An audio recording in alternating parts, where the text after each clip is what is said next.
Bien, je pense que nous pouvons commencer. Alors, Caroline, vous êtes prête avec toute la famille, je vois. Clotilde est prête avec toute la famille, c'est très bien. Et, et Nicolas est là avec vous aussi. Clotilde, Nicolas est avec vous aussi? Oui, oui, il arrive. Mais Nicolas, D'accord. il faut longtemps parce qu'après, il faut que les petits et Bien sûr. on va faire des allers-retours. Ça... Il nous manque juste Com par rapport à la rencontre précédente. Ah oui, c'est vrai. Voilà. Alors, il est 20h, hein, légèrement passé à Paris. Bonsoir, bonsoir à tous. Je suis très heureux de vous retrouver pour cette deuxième rencontre que nous avons avec la famille Noël, parce que nous nous étions rencontrés tout au début de l'aventure de Aîné au mois de mai. Et à ce moment-là, nous avions découvert tout le parcours de la famille et de toute la famille, on va dire, puisqu'il y avait avec nous non seulement le papa et la maman, c'est-à-dire Clotilde et Nicolas, mais aussi Com, qui nous a raconté ce qu'a voulu dire pour lui l'accueil de ces personnes dans leur famille. Et donc, durant cette rencontre de mai, nous avons fait un très, très beau parcours. Comment ensemble, comme famille, vous avez grandi pour pouvoir accueillir des enfants différents. Alors aujourd'hui, on voudrait changer un petit peu de thème et approfondir un peu une autre question. C'est la question de l'association Tombée du Nid, qui est née, je pense, et ça c'est une question que nous vous posons, qui est née, je pense, de cette expérience d'accueil que votre famille a faite. Alors, avant de continuer, je veux dire aux personnes qui nous regardent sur Facebook que vous pouvez poser vos questions en dessous du live et nous essaierons de les donner aux personnes avec lesquelles nous participons. Alors, ce soir, avec nous, nous avons en fait Clotilde et Nicolas, et je vois là toute la famille. Je vois Frédéric, Marie Garance et Marie, c'est ça, je me rappelle bien? Oui, il faut juste un petit coucou, ils vont aller se coucher. Coucou, coucou. Un bisou. Oh, merci beaucoup. C'est très gentil, merci Frédéric. Merci beaucoup. Tu dis bonsoir. Bonsoir tout le monde. Bonsoir. Bonsoir Marie. On va les coucher. Bonsoir tout le monde. Hop, hop, hop, hop. Bonsoir. Bonsoir. Bonsoir, bonne soirée, bonne nuit. Hein. Bien, donc nous avons avec nous non seulement Clotilde et Nicolas qui sont à l'origine de l'association Tombée du Nid, mais aussi Caroline et Guylain qui sont une famille qui, je pense, mais c'est ça qu'on va découvrir ensemble, collabore à l'association et aussi ont adopté un enfant trisomique. Voilà. Alors la première question que je voudrais vous poser, c'est que vous nous raconteriez un petit peu ce passage de cette expérience familiale à une association, en fait. Pourquoi vous en avez senti le besoin de créer une association? Qu'est-ce qu'elle vous apporte? Et puis ensuite, qu'est-ce que vous y faites? Enfin, ça, on arrivera après peut-être. Alors, en fait, au début, l'association, elle a été créée tout simplement pour récupérer les droits d'auteur. Vous m'entendez bien? Très, très bien. Donc, au début, en fait, c'est Nicolas qui a eu la lourde charge de créer l'association parce que notre souhait, c'était de pouvoir laisser les droits d'auteur, de donner les droits d'auteur. Donc, il a fallu créer une structure, en fait, pour permettre financièrement de récupérer ces droits d'auteur liés à la vente du premier livre Tombé du Nid. Et en fait, très vite, et ça, c'est quelque chose qu'on n'avait pas prévu et qu'on n'a pas maîtrisé, et tant mieux, on a eu la belle surprise de voir qu'il y a eu une très grande communauté qui s'est mise autour, qui s'est très vite créée et qui a énormément interagi sur les réseaux sociaux, au début sur Facebook, qui nous ont énormément contactés. Et donc, on a pu avoir beaucoup de familles qui ont partagé leur histoire. Et ça nous intéressait immensément parce que nous, notre désir, ce n'était pas du tout que ça soit autour de la famille Noël. C'était de raconter voilà, ce qui nous était arrivé. Mais le plus intéressant, c'était de pouvoir recueillir toutes les histoires, des histoires autres qui pouvaient être différentes, mais dans le même sens. Et en fait, la veine commune, on va dire, qui nous rejoignait tous, c'est que c'était des familles qui étaient tous très différentes, qui sont tous très différentes, qui ont une histoire très différente, des racines très différentes et qui sont plus ou moins tombés dans le monde de handicap toujours avec une première secousse évidemment parce que c'est pas quelque chose qu'on prévoit, qu'on décide et vers lequel on va forcément et qui expliquent en grande sincérité leur secousse de départ et le fait qu'ils sont vraiment sur le deuil d'une autre vie. Mais ce qui est intéressant, c'est ce qui se passe après et la joie incroyable qu'ils ont après avec cet enfant qu'ils n'avaient pas prévu et qu'ils n'avaient pas forcément espéré. Et ils disent tous en fait qu'aujourd'hui, ils ne voudraient pour rien qu'on change leur enfant. Et donc en fait, ça a été cette communauté qui s'est construite petit à petit. Et puis dans cette communauté, bien sûr, ça a été aussi l'échange de beaucoup de problématiques, aussi bien au niveau de l'école que des prises en charge, que des problématiques quand on veut adopter ses enfants. Donc ça, je pense que Caroline et Guilain vont pouvoir le raconter. Et donc nous aussi, à titre personnel, avec nos enfants qu'on avait adoptés, on a aussi été confrontés à de grandes problématiques. Et donc au milieu de tout ça, on s'est dit, mais il faut que cette communauté, comme elle est déjà très soudée, en fait, elle s'est soudée naturellement, il faut qu'on en fasse quelque chose. Et surtout, il y a beaucoup de gens aussi qui sont dans cette communauté qui n'ont pas d'enfants handicapés, mais qui veulent aider. Et on s'est dit, mais en fait, c'est ça la force d'une société, c'est que tout le monde porte collectivement en fait ce problème du handicap. On s'est rendu compte en fait qu'au bout d'un moment que le handicap c'était quelque chose finalement que l'État considérait de personnel, qu'il était à la famille, on va dire, qui avait fait le choix entre guillemets de garder cet enfant, et qu'en fait non, c'était un sujet qui était collectif et c'est un sujet qui appartient à toute la société, puisqu'en fait tout ce qu'on fait et tout ce qu'on porte a une répercussion sur l'autre en fait. Il faut arrêter de fonctionner de façon individuelle.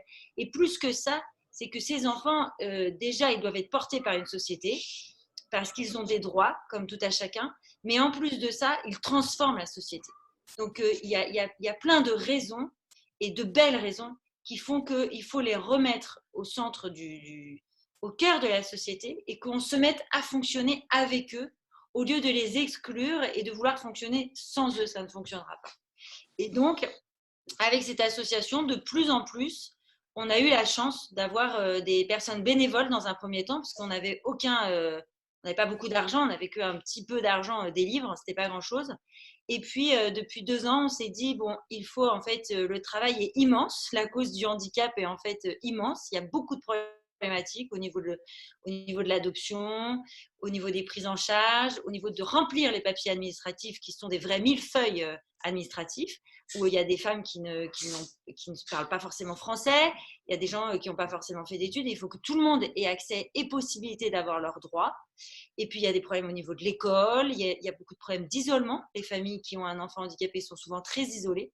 Donc ça a été toutes ces choses-là où on s'est dit, eh bien, c'est vrai que la problématique est gigantesque, on est une toute petite goutte d'eau, on va dire, mais on veut quand même participer collectivement à ce beau projet d'accueil de l'enfant comme il est et de le revaloriser et de le rehumaniser en fait. Parce que nos enfants, ça fait trop longtemps qu'on les a mis au placard, ça fait trop longtemps qu'on parle pour eux. Et grâce au réseau, on peut avoir la possibilité de nouveau de les voir, de les regarder, de les contempler et de voir à quel point ils sont beaux et à quel point nous avons besoin d'eux. Vraiment, j'insiste sur ça. C'est-à-dire qu'une société qui ne prendra pas en compte et en charge cette fragilité, on deviendra des robots et on commence à le devenir.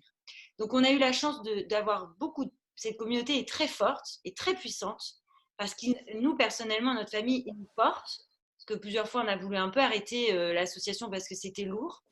Et à chaque fois, on a eu des personnes qui nous ont rattrapés un peu au vol en disant on veut bien vous aider, on vous donne de l'argent, etc.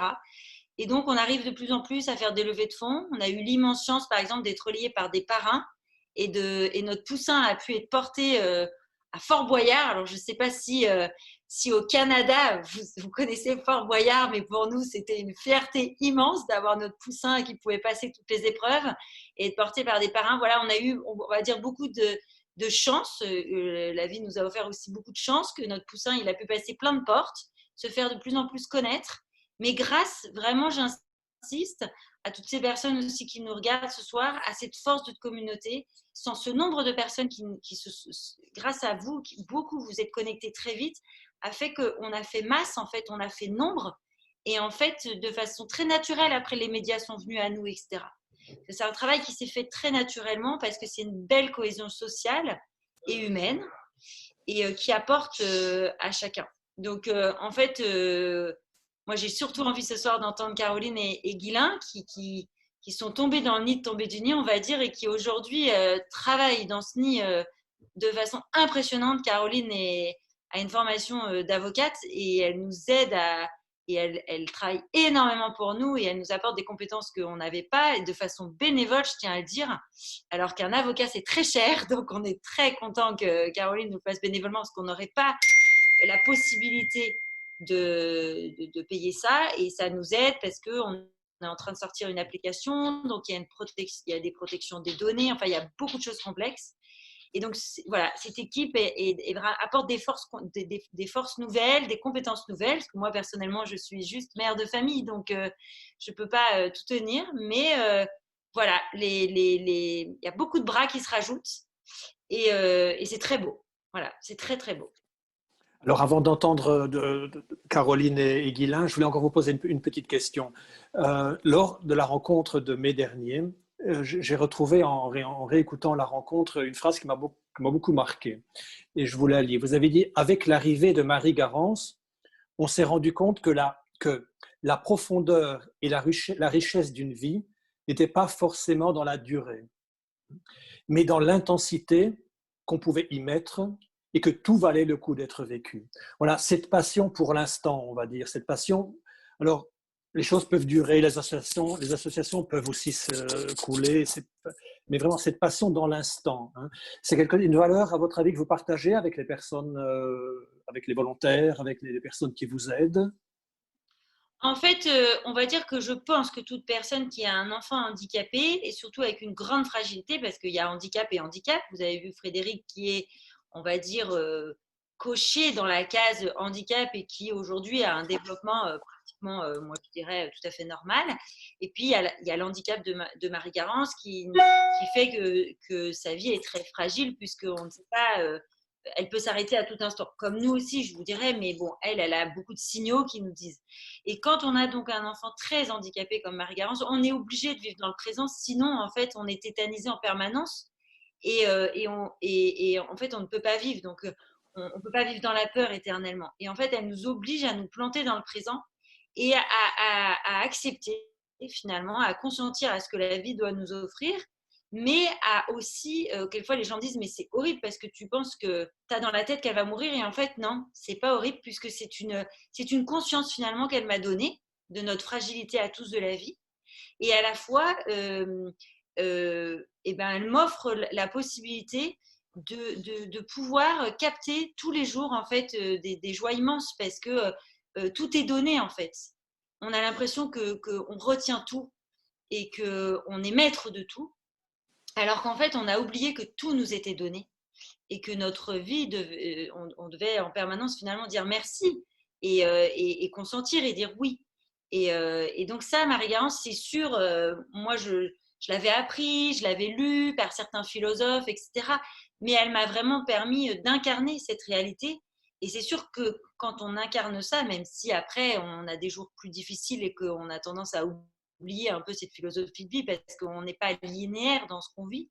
Mais quand on arrive à le vivre certains jours, bah, c'est des jours très profonds. C'est des jours qui, c'est sûr, ont une joie différente, une imprégnation, je veux dire, de nos gestes même qu'on fait, qui sont différentes en fait. C'est vraiment assez incroyable en fait. Ouais. Merci beaucoup. Alors, demandons maintenant à Caroline et à Guylain peut-être de nous raconter comment vous êtes tombés sur Tombé du Nid, pourquoi vous avez décidé de vous engager aussi dans l'association et ce que vous y apportez et ce que vous en retirez peut-être de cette collaboration. On va commencer par le début, par notre histoire de famille peut-être, si tu veux. Oui, alors effectivement, Caroline et moi, on s'est mariés il y a un peu plus de 6 ans maintenant. Donc, c'est une grande joie pour nous déjà d'être ensemble, d'être à deux, c'est merveilleux. Mais assez rapidement, on s'est dit que voilà, notre famille, potentiellement, on aimerait l'agrandir Et bon, alors, je vous passe les détails de tout le process, mais voilà, la vie a fait que c'était pas la décision tracée que peuvent avoir beaucoup d'autres familles. On avait été peut-être prédestinés à être une famille avec un chemin autre. Et pendant tous ces process, ces années de réflexion, je pense qu'on est tombé un peu par hasard sur effectivement le livre Tomber du nid. Ça a été notre premier point de contact avec l'association. Et lire donc l'arrivée de Marie, puisqu'à l'époque, ce livre-là ne relatait que l'arrivée de Marie. Ça a été bonifié par la suite. Ça nous a vraiment… déjà, premièrement, ça nous a touchés. Je pense que tous ceux qui vous écoutent aujourd'hui et qui ont lu ce livre n'ont pas pu y rester indifférents. Mais au-delà de ça, vraiment, ça a été aussi, je dirais, là, le premier caillou sur la route. Alors, pas un caillou dans la chaussure, mais un caillou tel les cailloux du Petit Pousset plutôt, qui nous ont guidés vers ce chemin. Alors, ça n'a pas été la seule chose, bien entendu. On a travaillé, puis on a aussi des choses… je pense que comme tout à chacun dans son histoire, il y a des choses, on ressent une sorte d'appel, d'envie, de désir qui est peut-être que certains peuvent expliquer par différentes manières. Mais voilà, c'est quelque chose qui s'est travaillé petit à petit et donc dont Tomber du nid a vraiment fait partie, puisque après, bien sûr, on a fait partie de cette fameuse communauté que Clotilde mentionnait en suivant l'actualité de Tomber du nid, parce que voilà, ça nous touchait. Et puis, petit à petit est venue pour nous l'idée potentiellement d'adopter un enfant, puisque voilà, on avait de l'amour à donner à quelqu'un et vu que ça ne venait pas naturellement, eh bien, on s'est posé la question, est-ce que on n'offrirait pas cet amour qu'on a à quelqu'un d'autre? Oui, c'est vrai que c'est venu dans notre cœur petit à petit en se disant finalement… on aurait aimé avoir une famille nombreuse, c'est pas possible, ok. Et alors, ouais, cet amour, est-ce qu'on ne le donnerait pas à un enfant qui a besoin de parents et qui peut-être aurait besoin de peut-être plus d'attention, en tout cas plus de temps, puisque de toute façon, voilà, on ne pouvait pas avoir d'enfants. Donc, on a rencontré pas mal de personnes, beaucoup de familles qui avaient des enfants. On s'est très vite tourné vers la trisomie 21 parce que on avait autour de nous des personnes qui étaient porteuses de trisomie 21. Voilà, et c'est quelque chose qui est monté dans notre cœur. Et on est arrivé au début d'une procédure d'adoption qui a été très longue. Et effectivement, c'est pas forcément facile une procédure d'adoption, c'est long. On passe un peu notre vie au peigne fin, voilà. Et on a eu de la chance, à ce moment-là, c'était pas encore Clotilde, mais on a eu de la chance d'avoir sur notre chemin plein de personnes qui ont pu nous aiguiller et répondre à nos questions, nous préparer, nous expliquer comment ça se passait, voilà. Et depuis le mois de mai dernier, on a donc un petit garçon qui s'appelle Jean-Baptiste, qui a rejoint notre famille. Il est porteur de trisomie 21. C'est un sacré coquin. Il fait vraiment notre joie. Je peux vous dire qu'à la maison, c'est vraiment, il fait notre joie. Et on est tellement heureux d'avoir accueilli ce petit bonhomme à la maison. Donc là, ça va faire 8-9 mois qu'il est chez nous. Et donc là, il a 18 mois. Voilà. Et ce qui s'est passé, c'est que à l'arrivée de Jean-Baptiste, vers la fin de la procédure d'adoption qui durait un peu, j'ai été en contact avec Clotilde et qui nous a beaucoup boosté, encouragé, réconforté quand c'était dur, quand on se disait mais là on voyait pas l'issue. Donc elle a été beaucoup là pour nous aider. Et puis après, quand Jean-Baptiste est arrivé, on n'y croirait pas aujourd'hui quand on voit qu'il passe ses journées à rigoler. Mais en fait, les premiers mois de Jean-Baptiste à la maison ont été très… pas facile. Ouais, ça a été dur parce qu'en fait, avant d'être un enfant porteur de trisomie 21, c'est un enfant. Et c'est un enfant qui donc était abandonné et qui en souffrait beaucoup. Donc, il passait beaucoup de temps à pleurer, à crier, etc. Et donc, à nouveau, j'ai été en contact avec Clotilde. Je me revois au téléphone avant d'aller à un rendez-vous à l'hôpital pour Jean-Baptiste. Avec Clotilde au téléphone qui m'a donné plein de conseils, qui m'a beaucoup réconfortée. Et puis, à la fin, elle me dit mais en fait, t'es avocate, toi. Et elle savait aussi que, suite à l'arrivée de Jean-Baptiste, j'ai arrêté de travailler. Donc, elle s'est dit bingo, ça tombe bien. Voilà. Et c'est comme ça que ça a commencé, l'embrigadement. Et voilà. En fait, ce qui nous porte beaucoup, c'est qu'on a été tellement accompagnés, on a tellement besoin d'être unis, d'être nombreux, de pouvoir… voilà. Pour l'adoption, on a été aidés. Pour tous les rendez-vous médicaux, pour aussi aider à grandir Jean-Baptiste bien, voilà, qu'il soit bien dans ses baskets et tout ça, on a besoin de ne pas être isolé, on a besoin de ne pas être seul. Et c'est pour ça que tomber du nid, c'est pour nous quelque chose d'essentiel parce que nous, on a été entourés et on veut entourer les autres aussi. On veut que personne ne se sente isolé, on veut que… voilà, en fait, c'est ce que disait Clotilde, dans la société, on mette les enfants porteurs de handicap et les personnes porteuses de handicap au milieu et qu'on soit tous autour.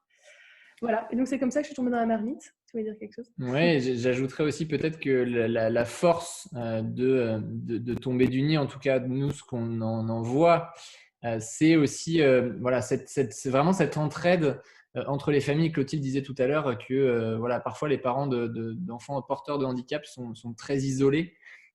Et c'est vrai que nous, on l'a pas du tout ressenti. Pourquoi? Parce que, alors au-delà de tomber du nid, mais par tous les contacts qu'on a eus, on a vu dans le domaine médical, dans le domaine social, dans le domaine amical, des gens qui ne connaissaient pas la trisomie 21, étaient vraiment peut-être pour certains mal à l'aise, ou en tout cas certains ne connaissaient pas. Et du coup, surtout dans le domaine médical et social, on a vraiment besoin d'avoir des gens qui connaissent, qui sont à l'aise avec le handicap. Et ça, c'est vrai que je trouve que c'est la force d'une communauté telle que Tombé du Nid, c'est de pouvoir se passer les tuyaux, les bons plans, et de se dire voilà, en fait, tu viens d'arriver dans telle région, moi, je connais un spécialiste qui est particulièrement attentif aux enfants porteurs de handicap. Par exemple, aujourd'hui, Caroline était avec Jean-Baptiste chez un dentiste, alors très loin de chez nous, il y avait 1 heure de trajet, mais cette dentiste était experte des enfants porteurs de trisomie 21, et c'est super parce que ça permet aussi, au-delà du fait de ne pas être isolé, d'avoir des gens qui vous disent « Ah, mais si votre enfant il fait ça, c'est normal ». Alors que par rapport à d'autres enfants, c'est pas normal. Mais lui, c'est normal parce que c'est son stade de développement. Tout comme un autre enfant aurait son stade de développement, lui, c'est classique, ne vous inquiétez pas. Mais j'ai des trucs, je peux vous conseiller ça pour l'aider dans telle ou telle chose. Et ça, je dirais, ça n'a pas de prix d'être accompagné comme ça et de ne pas avoir à chercher à tâtons. Et je pense, mais Clotilde nous en parlera plus, que c'est vraiment l'objectif de cette communauté Tombée du Nid, c'est d'avoir ce soutien et d'être épaulé. Et à partir du moment où on a ça, je pense qu'on devient un peu invincible parce qu'on a vraiment une force qui se dégage, parce que les obstacles, entre guillemets, qui existent, mais comme dans toute vie, je dirais, en fait, on s'entraide à trouver des solutions pour les dépasser et pour les enjamber et avancer et continuer à être, comme Clotilde le disait, dans l'instant présent, parce que je pense que handicap ou pas, c'est vital d'être dans l'instant présent pour nous tous, parce que si on vit dans le passé, c'est une tristesse absolue. Si on est déjà dans l'avenir, on est angoissé. Il faut absolument profiter de chaque instant qui nous est donné. Clotilde, mais qu'est-ce que vous dites quand vous voyez une jeune famille comme ça qui vous rejoint, qui aide, que vous aidez, qui vous aide? Ah ben, franchement, c'est toute ma joie. Parce qu'il y a des jours où c'est vrai que cette association, et c'est très beau, mais j'avoue humblement que c'est lourd, parce que c'est quand même une charge qui se rajoute, et puis il y a quand même des enjeux, on a envie de faire des choses. Et quand on a la chance de pouvoir avoir une si belle équipe, et en l'occurrence là, on vous présente vraiment un couple qu'on aime tant, c'est vrai que c'est fantastique, parce que c'est vrai qu'il y avait la phrase qui dit quand on donne, on reçoit, mais c'est exactement ça. C'est-à-dire que nous, on se nourrit en fait de ces histoires, de ce couple merveilleux, de l'histoire de leur famille, de ce petit Jean-Baptiste. Tout de temps en temps, j'ai la chance d'avoir des photos, j'ai eu la chance de l'avoir dans les bras. En fait, c'est une famille tombée du nid. C'est-à-dire que c'est sûr que quand on a un enfant handicapé, les choses, elles bougent. Il y a des amis qui partent, il y a des gens proches de la famille qui sont quelquefois ne vous parlent plus. Enfin, il y a des choses compliquées, parce que le handicap, ça révèle quelque chose en chacun qui est caché, je pense, et qui est dans l'intime, on va dire. Et par tomber du nid, on s'est rendu compte que c'est une très grande famille.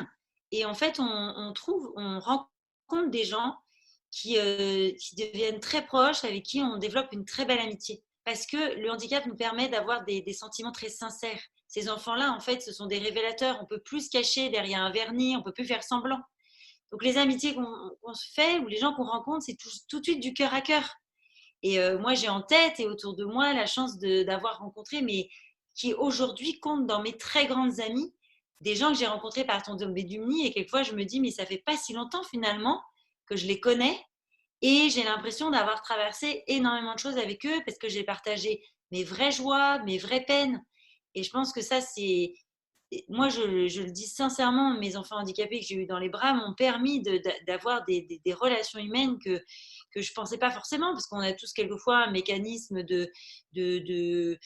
pour cacher un peu ses sentiments, etc. Mais en fait, quand souvent les gens voilà, qui ont des enfants handicapés, alors pas tous, hein, parce qu'on a quand même aussi on va dire, notre génétique de départ. Hein. On n'est pas tous identiques aussi face à la difficulté ou au handicap. Mais c'est vrai que là, quand Nicolas il aura un tout petit moment, il va vous raconter, j'aimerais bien, j'y pense à ce moment-là, parce que j'ai eu la chance qu'il puisse me le raconter tout à l'heure au téléphone, une magnifique une rencontre qu'il a fait. En fait, un rendez-vous qui paraissait totalement anodin, parce qu'il fallait qu'on fasse un énième rendez-vous pour Marie-Garance pour ses appareillages. Et avec le Covid, les rendez-vous ont été déplacés. Et moi, de mon côté, j'avais tout simplement un rendez-vous de dentiste pour moi, parce qu'il est nécessaire aussi que je me soigne pour tenir aussi debout. Et donc, c'est Nicolas qui a fait ce rendez-vous. Et en fait, j'ai eu la joie après de l'avoir une demi-heure au téléphone quand il repartait à son travail, où il me racontait en fait cette rencontre dans l'IME de deux personnes qui prennent en charge Marie-Garance. Donc, on va passer à autre chose. Puis quand il sera là, il vous racontera parce que c'est vraiment, vous voyez, des toutes petites choses de notre quotidien où on se dit quelquefois c'est lourd les rendez-vous, c'est lourd les appareillages. C'est évident que Marie-Garance a des lourds appareillages aujourd'hui qui nous compriment un peu aussi le cœur. Mais on voit aussi, on découvre une nature humaine qui clairement, moi, je l'avoue, m'était inconnue quand même. C'est-à-dire que ces soignants, ces personnes qui touchent le handicap, il y a une espèce de joie profonde parce que ces gens sont obligés d'aller chercher quelque chose en eux de très fort pour pouvoir passer des journées avec des enfants comme ça. En fait, c'est quelque chose c'est un monde à part. C'est vraiment un monde à part. Mais aujourd'hui, moi, ce que j'ai envie de dire, c'est que ce monde à part qu'on a toujours voulu fuir parce qu'il faisait peur et parce qu'on trouvait que c'était un monde atroce, c'est comme la caverne de Platon. Finalement, en fait, il y a une joie immense derrière. C'est pas la représentation comme dans la caverne où ils ont peur parce que finalement, ils voient des formes déformées. Et en fait, c'est juste le soleil qui joue avec ces silhouettes et qui donne cette impression-là. C'est une illusion. Et en fait, il est temps de monter dans le nid. Moi, j'engage tout le monde à rentrer dans cette communauté ou à toucher de près ou de loin le handicap ou la fragilité. Aujourd'hui, il y en a de plus en plus dans notre monde et il va y en avoir de plus en plus avec la crise sanitaire parce que, en fait, c'est bon pour tous. Et clairement, c'est bon aussi pour nous. Ça nous sauve, en fait. Ça nous réhumanise aussi nous-mêmes, en fait. Parce que sinon, on vit un peu comme des débiles, entre guillemets, et on oublie le vrai sens de la vie. Clotilde, j'ai une question qui m'est venue maintenant alors que je vous entendais parler et aussi quand j'entendais parler Caroline et Guilain. Vous prononcez le mot handicap, handicapé avec beaucoup de facilité. Moi, j'ai toujours une réticence à l'utiliser. Je dis des enfants différents, pas comme nous, etc. C'est un peu, ça fait partie de ces cultures où on se cache la réalité en fin de compte. Je sais pas parce qu'il peut y avoir aussi une envie c'est pas forcément parce qu'on se cache. On peut aussi se dire qu'on a du mal quelquefois à employer des mots qui pour certains sont blessants. Par exemple, moi je sais que quand je suis rentrée entre guillemets dans le monde du handicap, il y avait des personnes quand on dit mon enfant est triso, il y en a ils disent ça, il y en a ça les blesse. Donc en fait il y en a, moi je sais que j'ai un peu essayé d'apprendre la dialectique de certains pour pas blesser en fait parce qu'il y a quand même une souffrance première déjà avec le handicap, avec la différence. Donc souvent par exemple on dit un enfant porteur de handicap. Moi quelquefois je vais trop vite, j'ai un enfant handicapé parce qu'il y a des personnes qui vont vous dire le fait que vous disiez un enfant handicapé fait que vous le réduisez à sa condition du handicap alors qu'avant en avant-première évidemment c'est un enfant qui a cette particularité. Donc, vous ne pouvez pas, en effet, vous sommer, on va dire, de dire que comme vous l'employez mal, vous l'employez, il y a aussi de la douleur à avoir. Donc, c'est plutôt bien. Mais ce qu'il faut, c'est en effet pas, moi je dirais que c'est pas plus au niveau du parler de handicap ou pas, que de les regarder en fait, d'éviter de fuir son regard quand on en voit, ou parce qu'ils sont beaux. Moi j'ose dire en fait qu'ils sont beaux et que finalement on est tous handicapés de quelqu'un. Si on se compare, moi si je me compare à Einstein, je suis lourdement handicapée. Si je me compare à Mozart, je suis lourdement handicapée. Et en fait il est temps qu'on remette en place le degré des valeurs.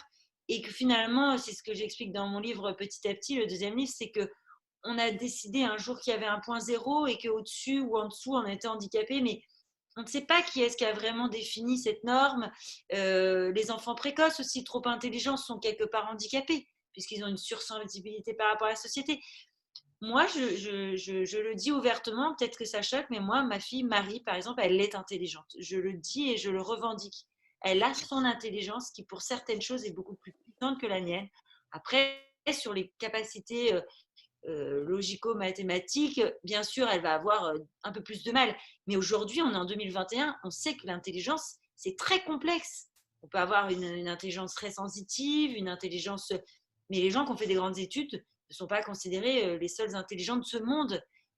Donc, on le sait, ça. On a écrit des livres là-dessus. Donc, il est temps aujourd'hui qu'on le mette à la pratique et qu'on les accepte et qu'on les aime comme ils sont et puis qu'on apprenne à vivre avec eux. Parce que quand on accepte comme ils sont et que nous, on enlève un peu nos verrous, mais nous, il faut venir à la maison. Mais qu'est-ce qu'on rigole? Parce que c'est vrai que Marie, quelquefois, elle est en décalé.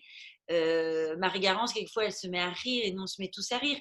Ils nous sortent aussi de nos critères. On est beaucoup trop latin, on est trop rigide. On est trop rigide, il faut qu'on soit beaucoup plus fantaisiste en fait. Merci beaucoup. Alors, nous reviendrons à la fin de la rencontre, je pense, sur la question du volontariat, etc. Mais je voudrais maintenant passer à un autre thème. Nous avons donné comme titre à la rencontre d'une expérience familiale à un projet de société. Alors, je voudrais d'abord comprendre si vous êtes d'accord avec cette question de projet de société.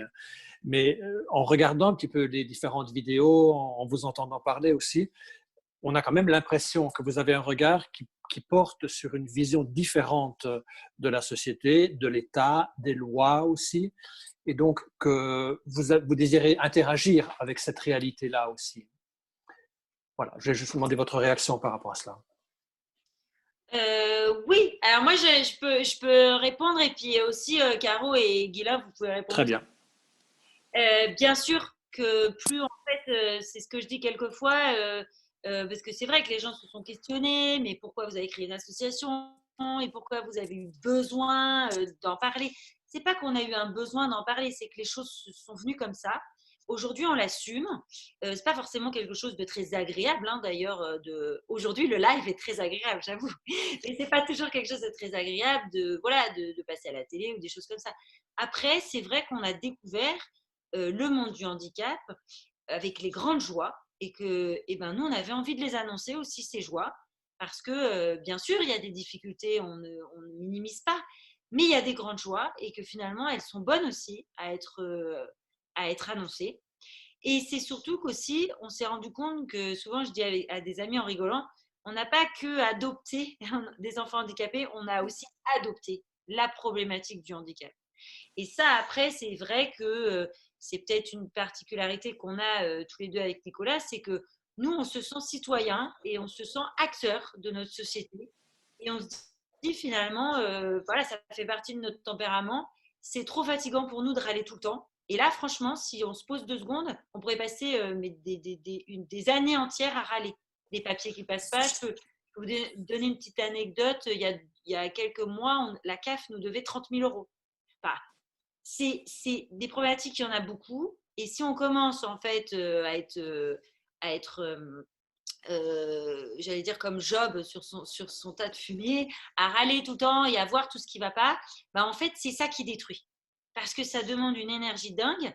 Et au bout d'un moment, nous, on a vu qu'il y avait des choses qu'il n'y avait pas, mais on a vu des gens extraordinaires, mais vraiment extraordinaires. Donc, je voudrais qu'après, Nicolas vous raconte quand c'est ce moment qu'il a vécu justement.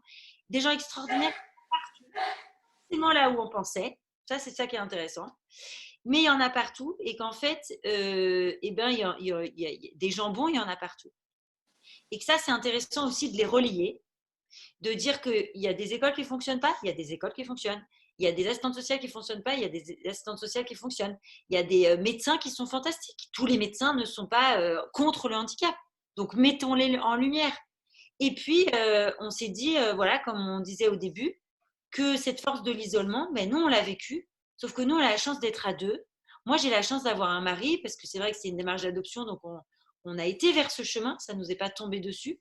Et j'ai un mari qui s'occupe beaucoup de ses enfants, qui les aime tendrement et qui me porte aussi psychiquement quand c'est dur ou quand je suis fatiguée. Il y a des femmes qui n'ont pas ça. Et donc, on s'est dit, en fait, on n'est pas tous égaux en droit, hein, c'est pas vrai. On n'est pas tous égaux, c'est pas vrai. On pourrait être tous égaux si ceux qui ont un peu plus donnent à ceux qui sont un peu moins. Et donc, voilà, on a eu envie de se dire, mais ensemble, c'est plus sympa. Ensemble, c'est plus fort. Et donc, voilà, on va porter ça collectivement parce que clairement, il y a quand même quelque chose ça a été trop loin en fait sur le regard qu'on a posé sur ces enfants et les lois, clairement, qu'on est aussi malheureusement en train de faire contre eux. Donc ça, c'est aussi des choses qu'on avance avec Tombé d'Unique qu'on n'avait pas prévues parce que nous, on n'aime pas la politique, clairement. On préférait ne pas être sur le terrain, mais à un moment, il faut être courageux aussi et se dire, ça ne sert à rien. En fait, c'est ce que je dis aux politiciens, on ne peut pas avoir aidé la société, parce que quelque part, on a aidé la société en adoptant ces enfants, puisque ces enfants, c'était des pupilles. Donc, nous, on est OK sur le fait de le faire. On est OK de le faire gracieusement, sans se plaindre. Mais il ne faut pas non plus qu'après, la société en vienne à nous mettre du barrage sur notre chemin, parce qu'il y a un moment, on n'est pas plus fort que tout le monde. Donc, on a besoin de faire alliance avec cet État. On est des citoyens, on n'est pas des électrons libres. Moi, je paye mes impôts, mon mari il travaille pour la France, mes enfants, je les élève pour la France. Et donc, voilà, je veux faire corps avec cette société et je souhaite sincèrement, du plus profond de mon cœur et de mes tripes, que cette société réhumanise les fragiles et prenne soin, en fait, prenne tout simplement soin d'eux et qu'on arrête de les balayer et de vouloir les mettre plus vite que prévu dans la tombe. Hein. C'est clairement ce qui se passe. Donc, en fait, on s'est dit, et puis, garder cette joie de vivre, en fait. Moi, je me suis dit, ça parce que la société a un courant qu'on m'enlèvera ma joie. Et pour que ma joie reste, on ne peut pas être seul, parce qu'en fait, après, on devient aigri. C'est mathématique. Et donc, on a besoin de se retrouver, on a besoin de rire, parce qu'il faut beaucoup rire. Dans le handicap, il faut beaucoup rire. Hein. Quand vous avez un enfant qui vous vomit beaucoup dessus, qui ne dort pas, ou qui n'arrive pas à manger, etc., il y a des moments où il faut rire parce que c'est tellement absurde qu'il ne faut pas réfléchir, il faut rire. Et donc ça, la société elle nous aide en ce moment pas beaucoup à rire. Donc, il faut qu'on se fasse des petites bulles de protection et de douceur. Et puis qu'on y aille parce que la vie est là, en fait. Et tant que la vie, elle nous est donnée. Et puis, je vous donnerai une autre petite anecdote, c'est qu'on a fait aussi pas mal de défis sportifs parce qu'avec Nicolas, on aime bien le sport. Et j'ai fait une fois, et je pense que je n'en referai pas un semi-marathon, mais c'était pour mes 40 ans. Et quand j'ai couru, j'ai beaucoup pleuré, en fait, parce qu'à partir de 10 km, c'était un peu dur. Mais aussi, j'ai eu cette fatigue et mon corps qui était moins présent que les premiers kilomètres. Et j'ai pensé justement à Marie-Garance. Et je me suis dit, si nous, on a des bras, des jambes, on doit courir pour eux. Si nous, on parle et que Marie-Garance, elle ne parle pas, on doit être porte-parole pour elle. Si nous, on a tous nos chromosomes qui fonctionnent, il faut qu'on aide ceux qui ont une génétique différente. En fait, sinon, ça n'a pas de sens. En fait, ça ne sert à rien en soi d'avoir des compétences et d'être en bonne santé si ça ne peut pas aider à apporter… en fait, c'est mathématique. Quand vous voyez quelqu'un qui tombe dans la rue, tout le monde va se précipiter pour le ramasser. En fait, on a tout ça au fond de nous-mêmes. Et c'est ça qui est beau dans la communauté Tombée du Nid, c'est qu'on voit que, en fait, tout le monde a ça au fond de soi-même. Pourquoi finalement il y a eu une telle communauté qui s'est mise tout d'un coup autour de ce petit poussin que nous, on a décidé de mettre sur un réseau social alors qu'on était inconnus avant. C'est qu'en fait, tout le monde a envie de ça. Tout le monde a envie de belles histoires. Tout le monde a envie de sortir de cette morosité.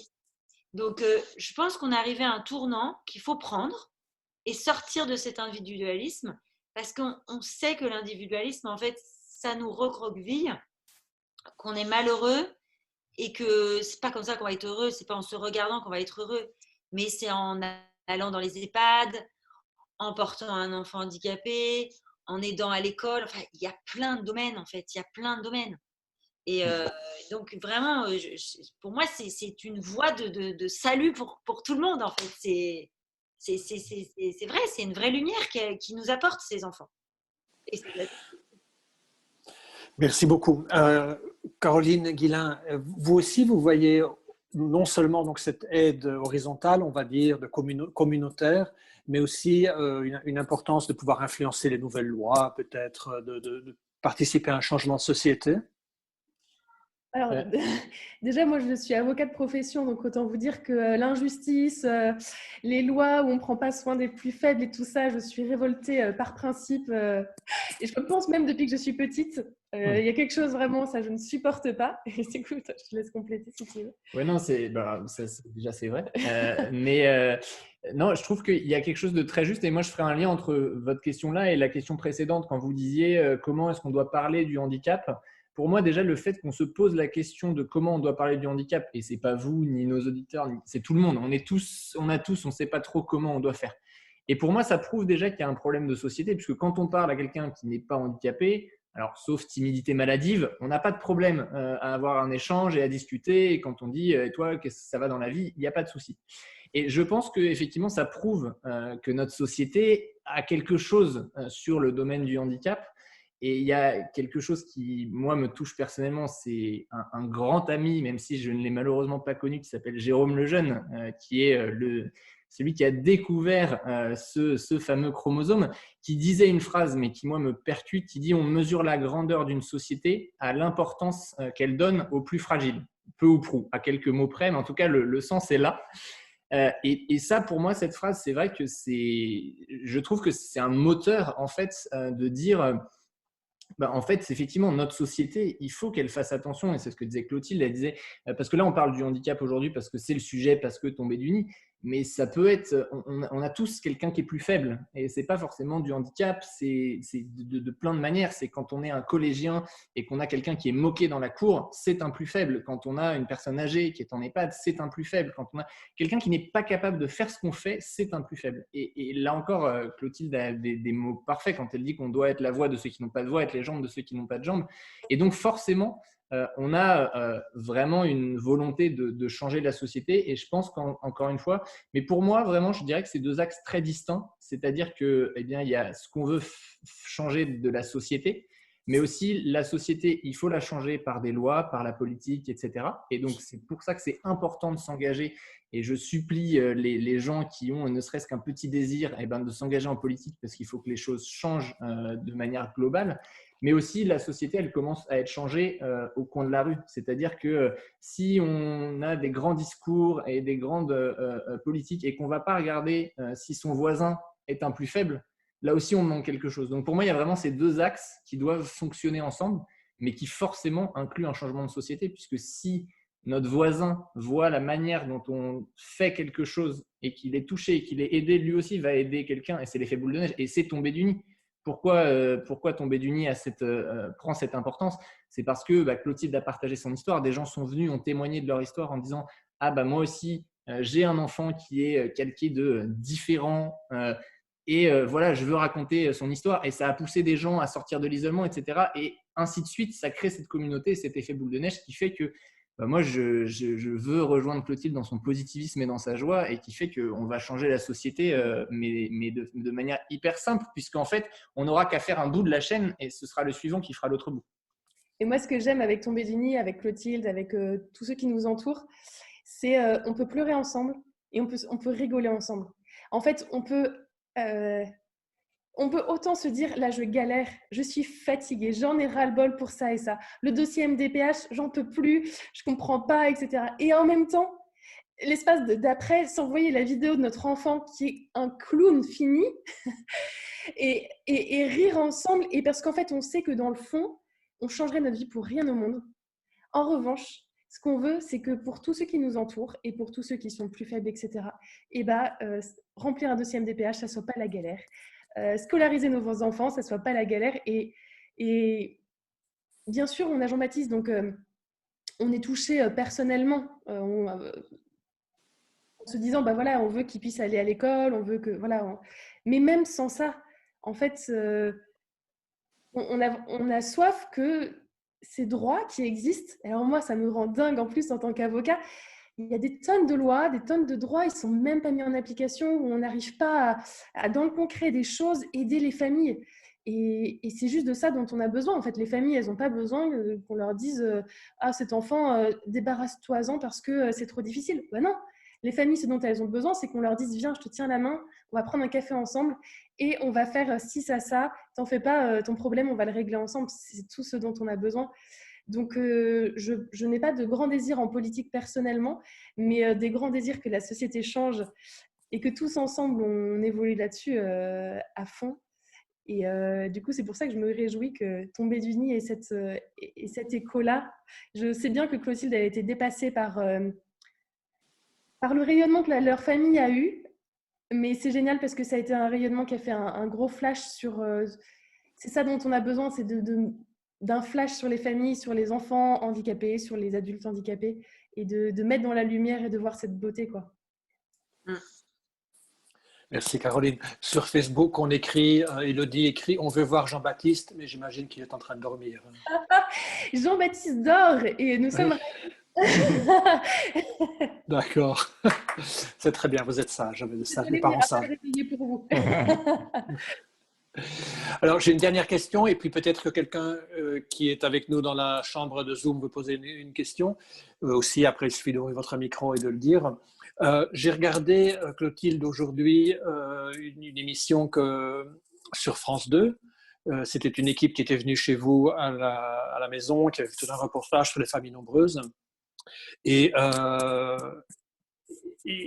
franchement, j'étais choqué parce que vous racontez, enfin, ils vous font raconter de votre vie, etc. Et puis après ce film, il y a une spécialiste, entre guillemets, psychologue de ce que veut dire adopter sur l'adoption, qui fait sa théorie, mais qui n'avait rien à voir avec...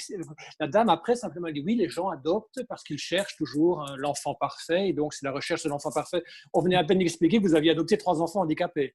Donc, elle était tout à fait déconnectée de la réalité, cette pauvre dame.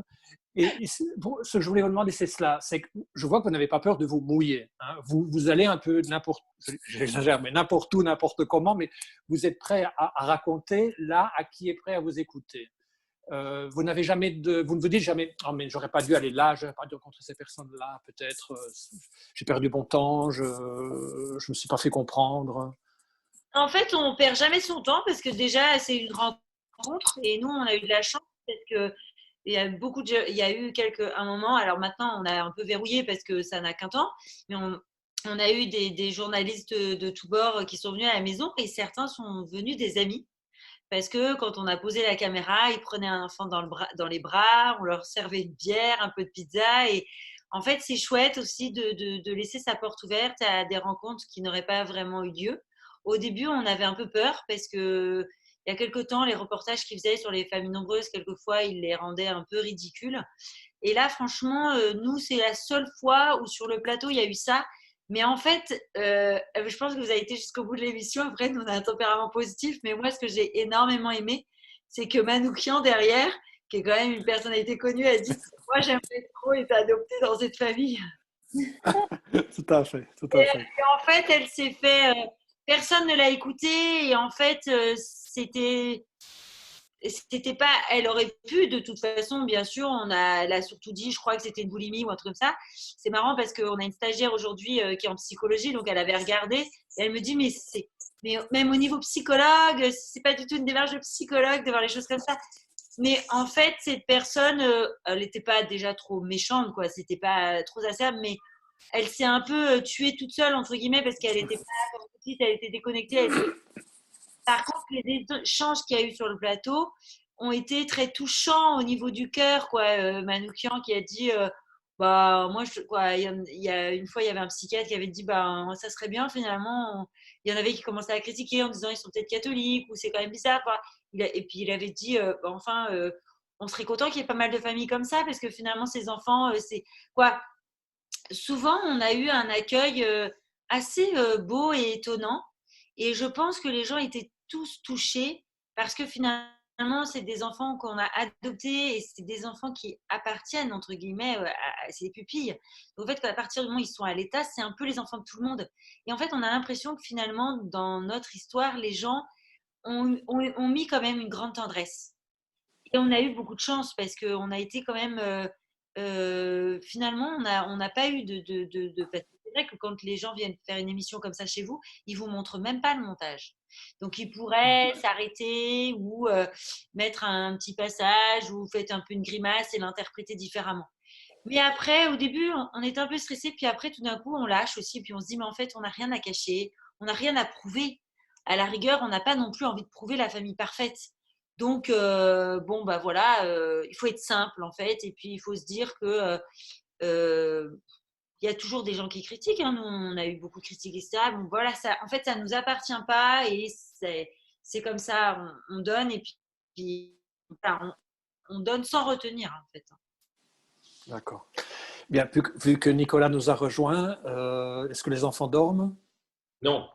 Non, ils chahutent, bien sûr. Ce sont des enfants, ils chahutent. Ils sont très sages, mais ils sont couchés. Ils sont sages. D'accord. Clotilde nous a préannoncé une histoire qui vous est arrivée aujourd'hui, justement, de la rencontre avec… Ah oui. Voilà. Donc en fait, j'ai été amené à faire un passage à l'IME. Donc l'IME, c'est la structure dans laquelle nos deux filles, Marie et Marie-Garance, ont la possibilité sont scolarisées, je vais dire, c'est pas tout à fait scolarisées, sont accueillies plutôt. Donc Marie est accueillie 5 jours par semaine. Donc elle part le matin de la maison vers 8h et elle revient à 17h le soir. Et elle a un suivi, un enseignement, et elle a même des phases pendant lesquelles elle va en école avec des enfants qui n'ont pas de particularité. Et donc, il y a différents niveaux de handicap dans cette IME, et Marie-Garance, évidemment, est dans la partie des enfants qui ont les handicaps les plus importants. Et donc, ils ont une structure très étendue, et là-dedans, dans cette structure, il y a notamment une infirmière qui est extraordinaire, il y a 2 médecins. Et là, j'étais appelé parce qu'en plus, ils sont répartis en 5 secteurs. Il y a en plus des problématiques avec la Covid, ce qui fait que dès qu'il y a un enfant qui a la Covid dans un des secteurs, tous les enfants sont cas contact et on arrête. Et c'est le cas de chez Marie-Garance. Donc, chez Marie-Garance, il y a un enfant qui a la Covid. Du coup, on peut plus la mettre au moins pendant une semaine. Et donc, il y avait en principe, elle devait y aller aujourd'hui, mais il y avait son appareilleur.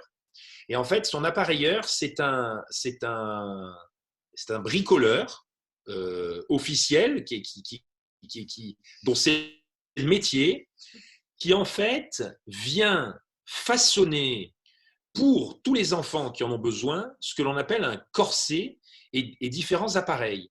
Et donc là, Marie-Garance, comme elle ne peut pas tenir sa colonne vertébrale et qu'elle ne tient pas sa tête, on lui fait un corset rigide et transparent avec des scratchs de partout, des vis qui permettent de placer différents appareils, d'abord de pouvoir rentrer l'enfant dans le corset et après de pouvoir le refermer et la soutenir sans la blesser. Et donc, il y a des différentes phases d'ajustage et autres.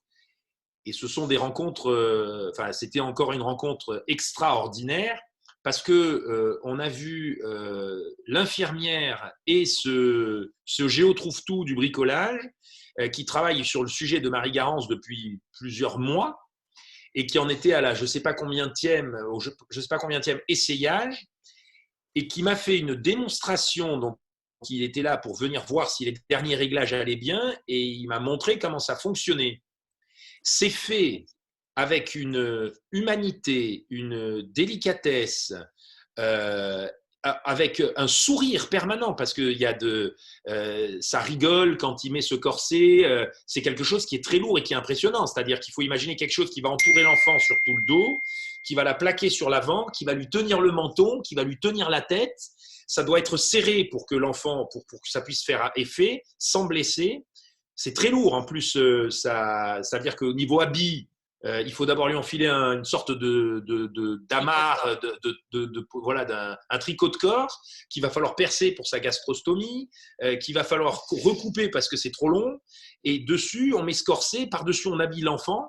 Donc, et ce corset, une fois qu'il est mis, on pose Marie-Garance dans une chaise adaptée, donc qui est moulée aussi à son corps, qui se scratche pour la tenir, et le tout est posé, scratché dans un fauteuil roulant. Et donc cet ensemble-là, effectivement, il y a deux façons d'appréhender le truc. Il y a la façon de se dire, mais c'est juste un enfer, un film d'horreur. Et en fait, moi, j'étais extrêmement ému par l'heure et demie que j'ai passée avec ces deux praticiens, parce que tout est fait avec un naturel et surtout, la personne, elle s'intéresse, ce bricoleur, cet appareilleur, il s'intéresse à tous les détails avec une volonté de faire un appareillage unique pour l'enfant, pour qu'il soit bien. Et il est préoccupé par ce pour qu'il soit bien. Il vient, il fait 55 ou 60 km pour venir. Il est venu spécialement pour ça. Il adapte l'appareillage, il revient, il reprend, il revient, il reprend, aussi souvent que nécessaire. C'est un gars qui a des tatouages de partout, qui est tout à fait loufoque et hyper sympa, et qui est d'une humanité et d'un échange. Et c'est une rencontre extraordinaire. Et ce que j'expliquais à Clotilde, qui le connaissait parce qu'elle avait déjà vu, que c'est vrai que moi, ça m'a arrêté pendant 1h30, 2 heures dans mon travail où je suis confronté à des problématiques dans le BTP, d'ingénieurs, de ci, de là, etc. Mais en fait, on est sur la réalité, c'est-à-dire des gens qui se donnent par leur métier, mais qui se donnent sincèrement. C'est-à-dire que c'est pas j'ai produit quelque chose, c'est un artiste qui façonne quelque chose avec une dimension derrière extraordinaire.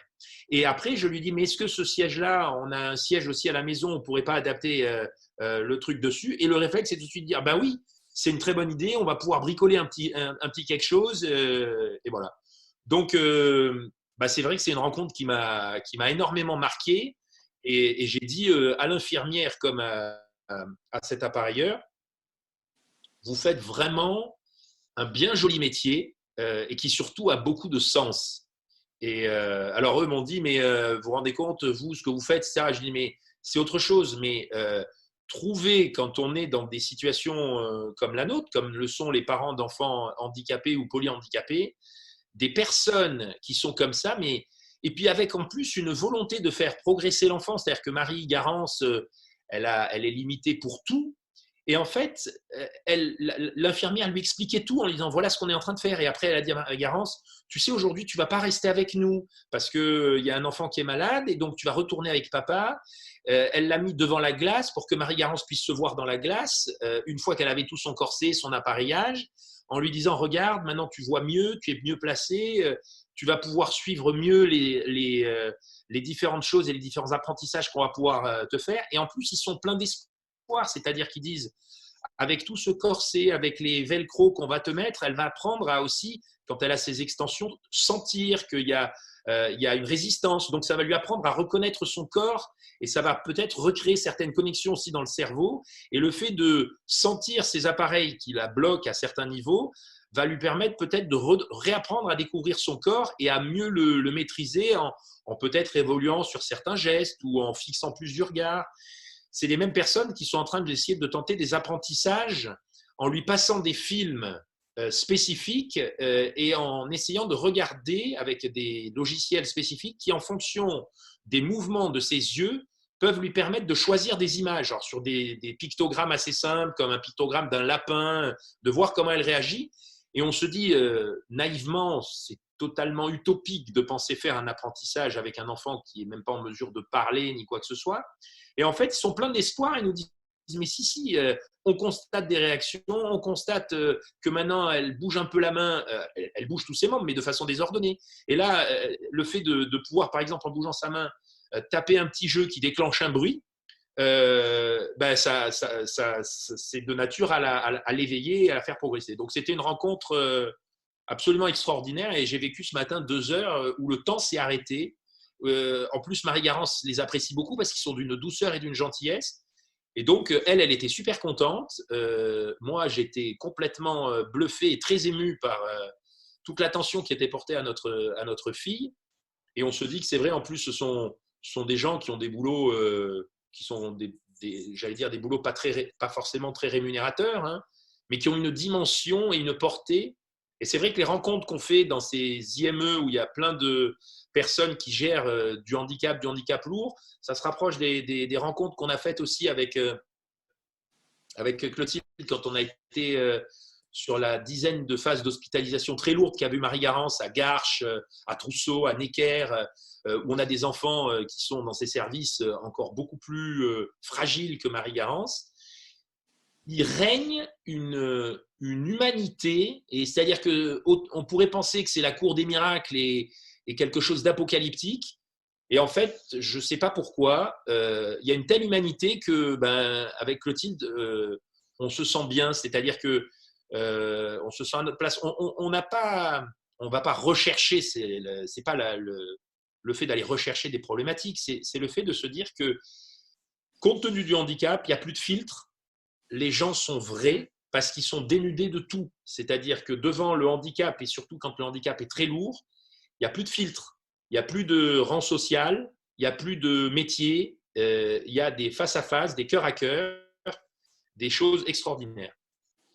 Est-ce que j'ai bien Moi, compris ce qui m'a beaucoup Oui. touché, ce qui Je m'a vous en beaucoup prie. touché quand Nicolas me racontait ça, c'est l'expression où il disait j'avais les lunettes embuées. Alors, on sait qu'aujourd'hui, avec les masques, alors je me disais il a les lunettes embuées à cause du masque ou parce que c'est dur aussi, il faut l'avouer. Moi, j'ai commencé à avoir les premiers moulages du corset en septembre et voilà, c'est toujours pas trop passé dans mon cœur, mais c'est comme ça. Marie-Garance, elle nous oblige à avancer et puis c'est ainsi. Mais c'est vrai que c'est dur de voir sa fille dans une armure.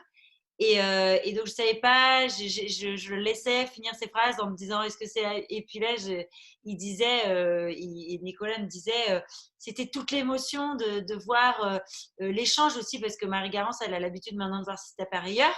Et l'appareilleur, comme dit Nico, il est un peu costaud avec ses tatouages, puis il devient tout petit enfant quand il regarde Marie-Garance. Il s'extasie même de ses petites toilettes, de ses petits nez dans les cheveux. Et il est complètement gaga, en fait. Et donc, oui, si je retranscris bien, c'était ça. Tu disais, j'ai les lunettes embuées aussi un peu de. On a l'impression que notre cœur, il déborde en fait d'émotions. Alors, bien sûr, Nico disait, bien sûr aussi l'émotion et le cœur qui se serre un peu de voir tous les appareillages. Puis après, il faut être dans une réalité. Moi, la première fois que j'ai vu la coquille, entre guillemets, j'appelle ça une coquille, c'est plus joli qu'un corset. Et j'ai dit, il faut combien de temps pour le mettre? Ils m'ont dit une demi-heure pour le mettre, une demi-heure pour l'enlever. C'était une période qui était très compliquée avec Frédéric. Et là, j'ai repris la voiture. J'ai beaucoup pleuré et je me suis dit, je ne sais même pas comment je vais avoir le temps dans ma journée. Et puis, le fait est, c'est que le temps, on le trouve et on s'organise différemment, en fait. Mais voilà, c'est vraiment des rencontres qui nous font passer tout ça quand on arrive à tomber aussi sur des bons spécialistes et qui nous soulèvent en fait le cœur. Hein. On est un peu entre deux eaux voilà, comme dit Nicolas, on est dans un monde à part pendant ces 2 heures et après quand on reprend la voiture et qu'on est dans le calme et qu'on on remet un peu tous ces sentiments et en ordre, on se dit waouh quand même. Moi, j'avoue qu'avant de rencontrer, d'avoir mes enfants dans les bras, c'était des relations comme ça que je cherchais en fait quelque part.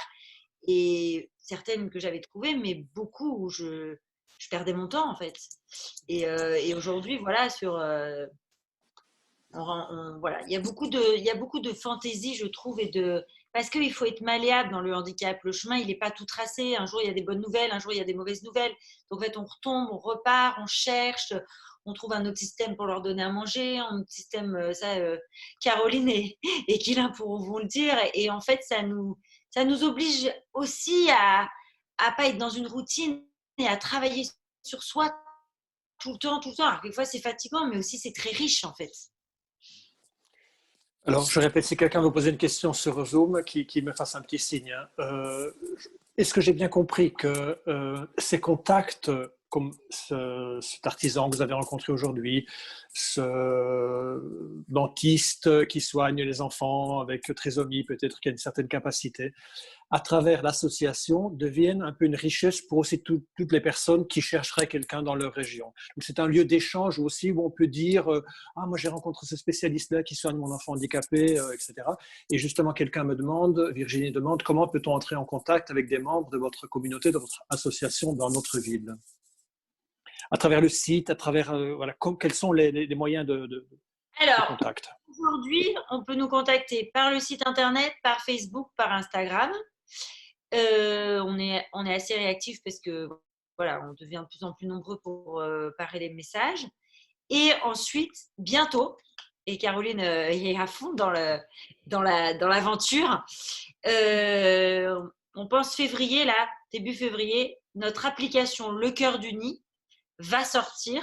C'est une application qu'on travaille depuis et qu'on peaufine depuis plusieurs mois, qui va sortir dans une première ville test qui sera Orléans et qui va permettre en fait d'aider les familles qui ont un enfant handicapé. Donc c'est vraiment une application inédite, c'est quelque chose qui n'existe pas parce qu'en plus on va essayer d'aider tout handicap.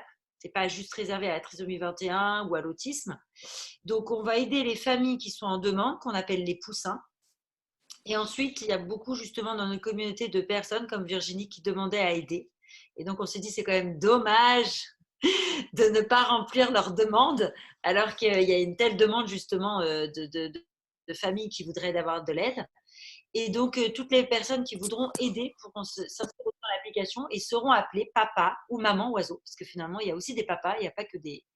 Ça va être chouette aussi de pouvoir entourer les papas parce qu'on parle souvent des mamans, mais il y a aussi des papas qui sont seuls avec leur enfant handicapé ou qui sont en couple, mais qui ont besoin de voir d'autres papas pour pouvoir échanger. Et donc, voilà, ça ouvre très prochainement. D'abord à Orléans. C'est quelque chose d'inédit, de très complexe parce que on soulève de façon locale des personnes physiques pour aider. Donc, on se veut être le plus protecteur possible par rapport aux familles qui demandent de l'aide. Et donc, c'est hors de question pour nous d'envoyer comme ça dans la nature des papas et des mamans oiseaux sans les entourer. Donc, on va mettre en place des formations. Ils auront des chartes à signer, il y a des protections des données. Et ensuite, les personnes pourront se mettre en relation. Et il pourrait y avoir aussi les familles qui sont en demande d'aide pour adopter un enfant handicapé. Donc, il y aura ça aussi. Et donc, on espère que ça va bien fonctionner pour pouvoir très vite ouvrir des villes. Et on a déjà des demandes à l'étranger. Il y a déjà la Belgique qui nous somme. On a beaucoup de Belges qui nous suivent, qui nous somment d'ouvrir l'appli en Belgique, en Suisse. On a une grosse communauté en Suisse et on a une grosse communauté en Espagne. Donc, c'est vrai que notre petit poussin commence à traverser les frontières et ça nous dépasse, mais on se veut être… on sait que la demande est grande et il ne faut pas qu'on se perde avec ça. C'est ça qu'on travaille beaucoup en équipe. On veut quelque chose de solide. Donc, si on arrive à faire que 3 villes en France, on fera que 3 villes en France parce qu'on veut le faire bien. On veut en fait revenir au contact humain. On a beaucoup utilisé la technologie, c'est bien. Là, on va utiliser un outil technologique puisque c'est l'application. Mais on veut recréer des contacts parce que c'est ça dont on a besoin. On a besoin d'une épaule sur laquelle on peut pleurer. On a besoin d'une personne avec qui on boit un café et à qui on laisse couler nos larmes. On a besoin de quelqu'un en face de qui on a envie de rire. Et puis, nous, ça nous correspond plus. On n'avait pas envie de mettre en place des chats parce que moi, je ne suis pas du tout réseaux sociaux. Je n'avais pas de réseaux sociaux avant Tomber du Nid. Donc, c'est quelque chose que je fais pour Tomber du Nid, mais c'est pas… Par contre, on a beaucoup ouvert notre maison. Il y en a beaucoup reçu de gens sur notre canapé et ça, on aime. Donc, on veut faire ça, en fait, parce que c'est ce qui manque, je pense. Mais on utilise la technologie quand même, le support et l'outil de l'application. Mais vous pouvez échanger avec aussi Caroline et Guilain là-dessus, parce que Caroline, elle travaille quasiment bénévolement tous les jours pour l'application. Donc, on est plus de 10 bénévoles. Et là, on a des prestataires après qu'on paye, le développeur, etc., grâce aux dons. Et puis, ça, c'est la grande nouvelle de janvier. On vient d'embaucher notre première salariée de Tomber du Nid. Et on espère qu'il y en aura beaucoup derrière pour qu'on puisse se reposer un peu. Et là, on l'embauche à mi-temps parce que voilà, il faut que les finances soient un petit peu plus conséquentes. Mais on espère très vite l'embaucher à plein temps. Caroline et Guilain, alors sur ce projet-là, mais pas seulement parce que quelqu'un me demande sur Facebook un peu votre parcours d'adoption. Combien de temps s'est passé entre votre décision et le fait d'avoir adopté? Parce que justement, Nicolas et Clotilde nous avaient raconté la dernière fois tout le combat qu'ils avaient mené, le parcours de combattants qu'ils avaient eu pour eux. Alors, ça a pris. Je dirais trop long. Ouais. Trop long déjà. Ça a pris à peu près 2 ans. Ça a pris à peu près 2 ans, le parcours d'adoption. Mais avant, on s'était beaucoup renseigné. On avait rencontré beaucoup de familles qui avaient des enfants ou des grands porteurs de trisomie 21, puisqu'on savait déjà qu'on s'orienterait plutôt vers la trisomie 21. Donc avant, on a pris vraiment le temps de mûrir ce projet dans nos cœurs, de se poser des questions, de réfléchir, que ce ne soit pas un coup de tête, mais vraiment voilà, une vraie décision pour être des parents, des bons parents, enfin les moins mauvais possibles pour le bébé qui arriverait. Et ce qui a été très difficile pour nous, c'est que quand on nous a dit c'est bon, il y a un petit garçon pour vous, en fait, il y a eu le premier confinement. Et en France, et du coup, on a dû attendre tout le premier confinement pour rencontrer notre fils. Et ça a été une sacrée épreuve voilà. Et souvent, on nous dit oh, il a de la chance de vous avoir, mais si vous saviez, on répond toujours, en fait, c'est nous qui sommes extrêmement chanceux. Et on lui dit tout le temps, mais qu'est-ce qu'on t'a attendu, Jean-Baptiste? Qu'est-ce qu'on t'a attendu? Et on ne peut pas remplacer et guérir toutes les blessures qui sont liées à un abandon. Mais ce qui est sûr, c'est qu'on peut lui dire qu'est-ce qu'on a pleuré, qu'est-ce qu'on l'a attendu. Et on espère qu'en tout cas, c'est quelque chose qu'il entendra toute sa vie et qu'il saura. Et voilà, que sa vie, elle a de la valeur. Et j'aimerais que tous ceux qui nous entendent et qui ont des proches qui ont des handicaps, ou voilà, qu'est-ce que vous avez de la valeur? Franchement, c'est vraiment le message qu'on veut faire passer. Voilà. Et donc, vous travaillez aussi à l'application? Guilain, non. Guilain, il travaille pour remplir les frigos de notre maison. Enfin, le frigo. Et permettre à sa femme, du coup, de bosser pour Tomber du Nid et pour l'application. Voilà, on se répartit la tâche. Tous les deux. D'accord, équitablement. Voilà. Et donc, je donne un petit coup de main avec Clotilde et tous les autres super bénévoles et voilà, tout le monde pour que l'appli sorte, que ça se fasse de façon, comme Clotilde le disait, voilà, en protégeant tout le monde, que ça soit, voilà, on veut que ce soit une appli qui soit sur la durée, qui se fasse aussi conformément aux lois, conformément, enfin voilà, que ça soit fait vraiment bien, sérieusement. C'est une appli, vous verrez. Tout le monde y met un cœur, vraiment beaucoup, beaucoup de cœur. Et alors, Clotilde, j'aimerais vraiment que tu retires ce que tu as dit au début, tout début. Elle a dit moi, je suis juste une mère au foyer, une mère de famille.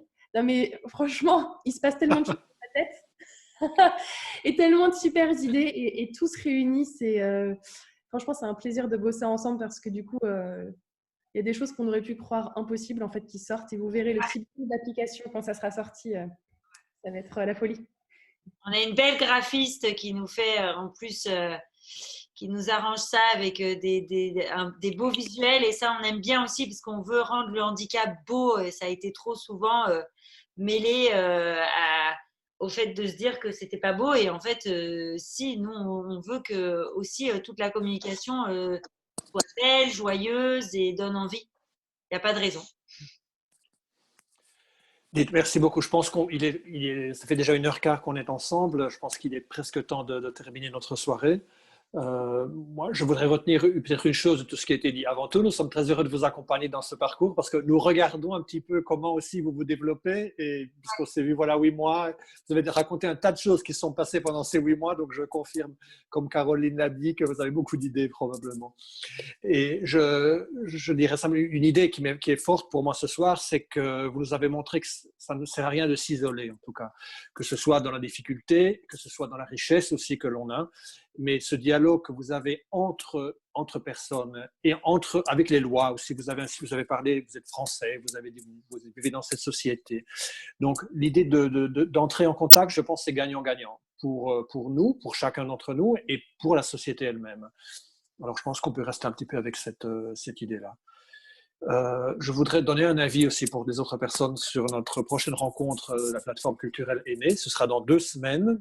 le 11 février, et nous retournons à la question de l'art. Nous allons parler de William Congdon, qui est un artiste américain de la action painting, une personne qui a travaillé avec Pollock et qui a traversé toutes les tragédies du XXe siècle qui sont présentes dans ses œuvres, jusqu'à arriver à la conversion dans la fin des années 50, et puis dans les années 70, il a vécu dans un monastère bénédictin. Donc c'est un parcours étonnant en fait que nous allons avoir grâce à Rodolfo Balzarotti, qu'il a très bien connu. Nous allons pouvoir voir ses œuvres et comprendre aussi un peu ce qu'est la peinture et on va dire la peinture contemporaine, parfois difficile à comprendre de premier acquis. Là, la réalité n'est jamais celle qu'on voit directement, mais celle qui est au-delà, aller en profondeur des choses.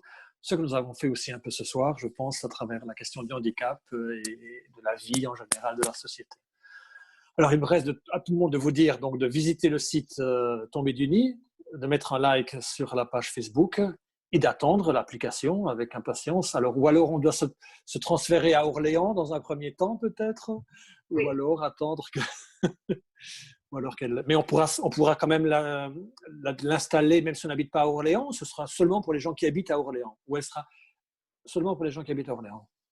D'accord. Ça sera bien de l'installer. Chacun pourra l'installer. Ah, d'accord. Voilà, bien, merci beaucoup. Alors, je termine notre live sur Facebook. Nous avons eu beaucoup de remerciements sur Facebook, en fait. Et Merci beaucoup. Voilà, bon courage, bon travail. Bon travail pour tout.